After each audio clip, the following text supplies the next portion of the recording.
Well, last year, we launched our Remaking the Market series, following along with the 10-month master plan to transition to the West Side Market to nonprofit management.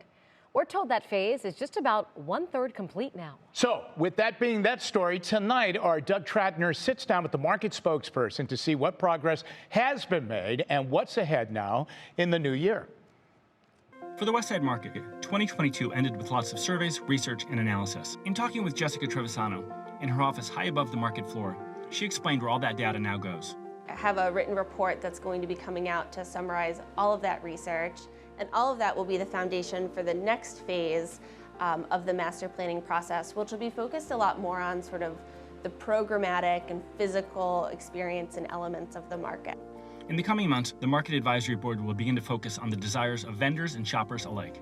Some of those interesting points include what the average shoppers spend at the market, which is $61. The Advisory Board wants to capitalize on that average, which is more than other markets across the country. Plus, a demand to modernize the market in some ways while offering more prepared foods, but retaining the features that make the market special and unique.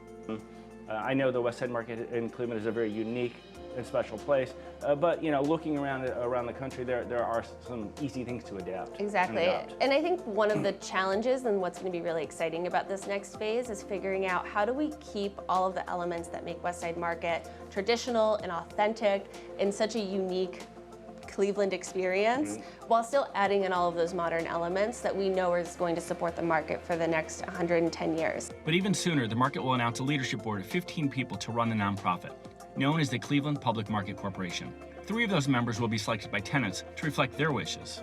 We would love to have board members who have experience running small businesses, who have experienced using food stamps, who have backgrounds in education and food access. Candidates can be local or even national, as Jessica explains. The way that we're selecting board members is working really closely with our advisory committee. I anticipate there will be a good amount of overlap with the people on the advisory committee who will come into the board, working within our networks and really identifying some of the gaps. The initial board will be vetted through the advisory committee and then ultimately approved by City Council and the mayor.